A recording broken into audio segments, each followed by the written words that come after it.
REET exam 2025 शिक्षण विधियां, 8 शिक्षण विधियां जिनके बारे में हम जो महत्वपूर्ण तथ्य हैं उनके बारे में चर्चा करेंगे। तो सबसे पहले है आगमन विधि। आगमन विधि के जो जनक और प्रतिपादक थे वो कौन थे? अरस्तु थे। ठीक है। आगमन विधि में उदाहरणों तथा प्रयोगों का अध्ययन करके नियम निकाले जाते हैं। ठीक है। इसके अंदर क्या होता है कि उदाहरण और प्रयोगों का अध्ययन करके नियम निकाले जाते हैं। फिर क्या है कि आगमन विधि है वो उदाहरण से नियम की ओर चलती है। आगमन विधि उदाहरण से नियम की ओर चलती है। ठीक है।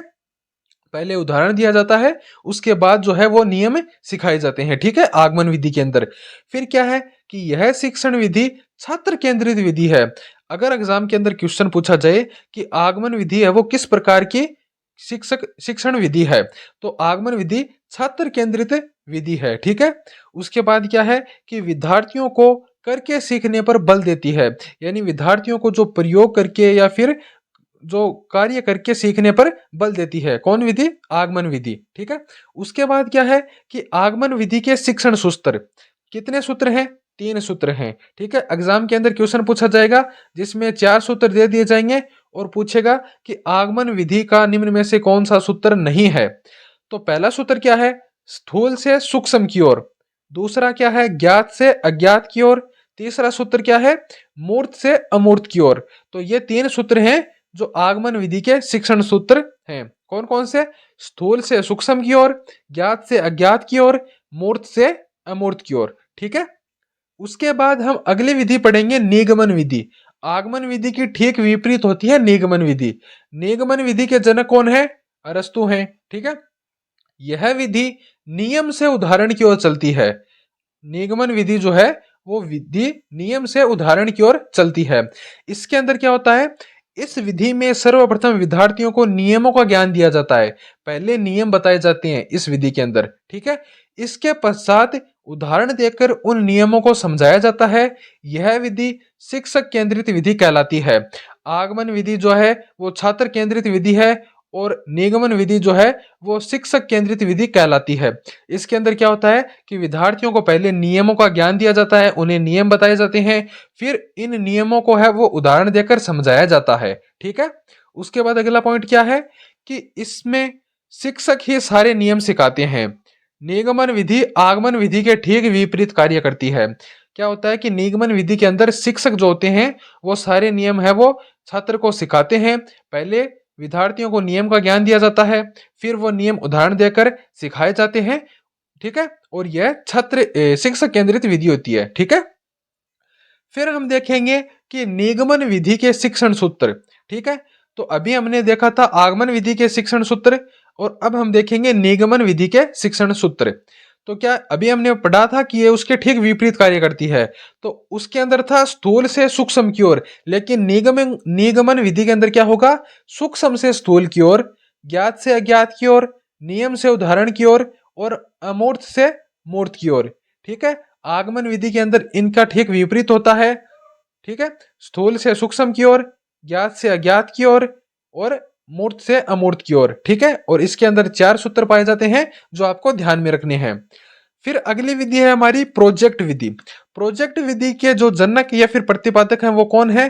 किलपेट्रिक हैं। ठीक है। उसके बाद क्या है? यह विधि अनुभव केंद्रित होती है। यह बालकों के समाजीकरण पर विशेष बल देती है। तो प्रोजेक्ट विधि क्वेश्चन पूछा जाए कि बालकों के समाजीकरण पर कौन सी विधि जो है वो बल देती है, प्रोजेक्ट विधि जो है, प्रोजेक्ट मेथड जो है वो बालकों के समाजीकरण पर विशेष बल देती है। ठीक है। उसके बाद क्या है कि इस विधि में विद्यार्थी स्वतंत्र रूप से कार्य करके करके हैं एवं समस्याओं का हल अपने स्वयं के विचारों के आधार पर करता है। ठीक है। यानी स्वतंत्र रूप से कार्य करता है और जो समस्याएं होती हैं उनका जो हल है वो स्वयं के विचारों के आधार पर करता है। ठीक है। और यह एक बाल केंद्रित शिक्षा है। ठीक है। तो प्रोजेक्ट विधि जो है वो बाल केंद्रित शिक्षा है, बालकों के सामाजिकरण पर विशेष बल देती है और यह विधि अनुभव पर केंद्रित होती है। ठीक है। और इसके अंदर क्या होता है कि बालक जो समस्याएं होती हैं, जो कार्य करता है, उसके अंदर जो उसकी समस्याएं आती हैं उनका जो है वो स्वयं के विचारों के आधार पर उनका हल करता है। ठीक है। उसके बाद हम देखेंगे प्रोजेक्ट विधि के अंदर और क्या बातें हैं कि इस विधि में विद्यार्थी क्रियाशील रहते हैं क्योंकि जो समस्याएं होती हैं, जो कार्य करते हैं, उन जो समस्याएं होती हैं उनको जो है वो अपने स्वयं के मतलब विचारों के आधार पर हल करता है। इसलिए जो है वो विद्यार्थी क्रियाशील रहते हैं, समूह में रहकर कार्य करना सीखते हैं। इससे उनमें आत्मविश्वास पैदा होता है, यानी समूह के अंदर कार्य करते हैं जिससे जिससे उनका जो आत्मविश्वास है, कॉन्फिडेंस है, वो पैदा होता है। ठीक है। और जो समूह में कार्य करते हैं इसीलिए इसे सामाजिकरण पर यह विशेष बल देती है। ठीक है। उसके बाद हम देखेंगे प्रत्यक्ष विधि, डायरेक्ट मेथड। प्रत्यक्ष विधि के अंदर क्या होता है कि इस विधि में बालक को बिना व्याकरण के नियमों का ज्ञान कराए भाषा सिखाई जाती है। यानी व्याकरण के कोई नियम नहीं बताए जाते, सिर्फ भाषा सिखाई जाती है। ठीक है। ठीक है। उसके बाद क्या है कि इस विधि में जो बालक की मातृभाषा होती है उसे बिना मध्यस्थ बनाए उसे अन्य भाषा सिखाई जाती है। ठीक है। बालक को है वो जो बालक की जो मातृभाषा होती है उसको बिना बीच में लाए हुए अन्य भाषा सिखाई जाती है। ठीक है। उसके बाद क्या है कि इस विधि में वार्तालाप के माध्यम से अधिक सीखने पर बल दिया जाता है। ठीक है। तो क्वेश्चन अगर एग्जाम के अंदर आ जाए कि वार्तालाप के माध्यम से जो है सीखने पर बल किस विधि के अंदर दिया जाता है, तो प्रत्यक्ष डायरेक्ट मेथड के अंदर जो है वार्तालाप के माध्यम से अधिक सीखने पर बल दिया जाता है। अगला पॉइंट क्या है कि प्राथमिक कक्षाओं हेतु यह विधि अत्यंत उपयोगी है। क्या होता है कि जब बच्चा जब सर्वप्रथम स्कूल जाता है तो उसके अंदर क्या होता है कि उसको सिर्फ भाषा सिखाई जाती है, उसको व्याकरण नहीं सिखाई जाती है। अगर उसको वहीं पे व्याकरण सिखाएंगे तो वो उसके लिए भाषा सीखना है वो कठिन हो जाएगा। तो क्या होता है कि बिना व्याकरण के नियमों के भाषा सिखाई जाती है। ठीक है। और बालक की जो मातृभाषा होती है उसे बिना मध्यस्थ उसको बीच में लाए बिना अन्य भाषा सिखाई जाती है। ठीक है। उसके बाद क्या है कि वार्तालाप के माध्यम से अधिक सीखने पर बल दिया जाता है। फिर आगे हम पढ़ेंगे विश्लेषण विधि, एनालिसिस विधि मेथड। ठीक है।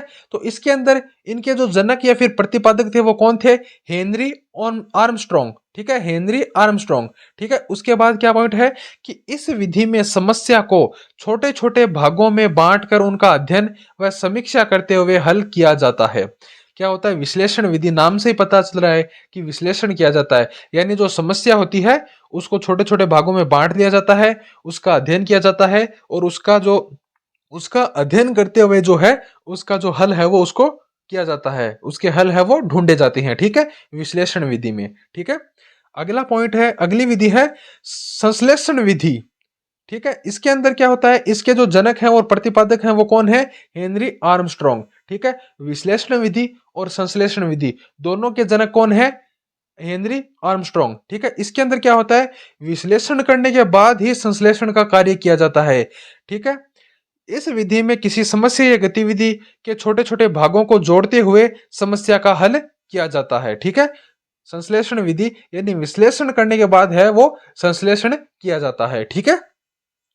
फिर अगली विधि है अनुकरण विधि। अनुकरण विधि, इस विधि में बालक अनुकरण करके सीखता है, यानी कॉपी करके सीखता है। अनुकरण, कॉपी, नकल। ठीक है। इसलिए इस विधि को अनुकरण विधि कहा जाता है। इस विधि में बालक शिक्षक का अनुकरण यानी नकल, कॉपी करके लिखना, पढ़ना व नवीन रचना करना सीखता है। तो अनुकरण विधि के अंदर है वो बालक क्या करता है, कॉपी करके या नकल करके सीखता है। फिर आगे बात करेंगे व्याख्यान विधि।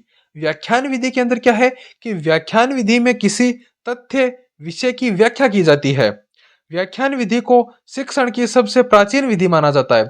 अगर एग्जाम के अंदर क्वेश्चन आ जाए कि शिक्षण की सबसे प्राचीन विधि कौन सी है, तो व्याख्यान विधि जो है वो शिक्षण की जो है वो सबसे प्राचीन विधि है। इस विधि के अंदर किसी तथ्य को या फिर विषय को व्याख्या की जाती है, उसके बारे में विस्तार से व्याख्या की जाती है। ठीक है। फिर आगे बात करेंगे मारिया मोंटेसरी विधि। मारिया मोंटेसरी विधि, मारिया मोंटेसरी इटली की एक चिकित्सक तथा शिक्षा शास्त्री थी। ठीक है। जिसके नाम से शिक्षा की मोंटेसरी पद्धति प्रसिद्ध है। ठीक है।